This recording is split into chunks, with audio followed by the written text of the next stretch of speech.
குடும்பத்தில் பிரச்சனை, நிம்மதியின்மை, வேலையில் அவமானம், படுதோல்வி, தடை, சிக்கல் அப்படின்னு வாழ்க்கையில் புலம்பி தவிக்கிறவங்க ஒரே ஒரு முறை திருச்செந்தூர் போனால் போதும், வாழ்க்கை வெற்றிகரமாக மாறும். திருச்செந்தூர் போக முடிஞ்சால் போக மாட்டோமா, போன்றியே, போக வழி இல்லாமல் தானே உட்காந்துட்ருக்கோம் அப்படின்னு நீங்கள் சொல்கிறது கேட்குது.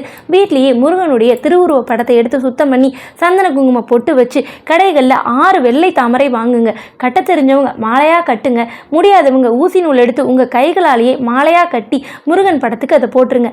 ஒரே ஒரு நெய் விளக்கு, அப்படி இல்லைனா ஷட்கோண கோலம் போட்டு சரவண பவன் 6 எழுத்தில் 6 விளக்கு வச்சு, முருகா உன்னையே கதின்னு சரணடைஞ்சிட்டேன், என்னை காப்பாற்ற உன்னை தவிர யாரும் இல்லை, என்னுடைய வாழ்க்கையில் இருக்க கஷ்டத்தை எல்லாம் நீக்கி துன்பத்தை எல்லாம் அகற்றி என்னுடைய வாழ்வு மேன்மையடைய எல்லா வழியும் செய்யும் முருகா, உன் திருவடியே சரணம் அப்படின்னு சொல்லி 9 செவ்வாய்க்கிழமை இந்த தாமரைப்பூ மாலையை முருகனுக்கு சாற்றி நேரம் கிடைக்கும் போதெல்லாம் ஓம் சரவணபவ ஓம் சரவணபவன் சொல்ல உங்களுடைய அனைத்து கஷ்டங்களும் நீங்கி பிரார்த்தனைகள் நிறைவேறும்.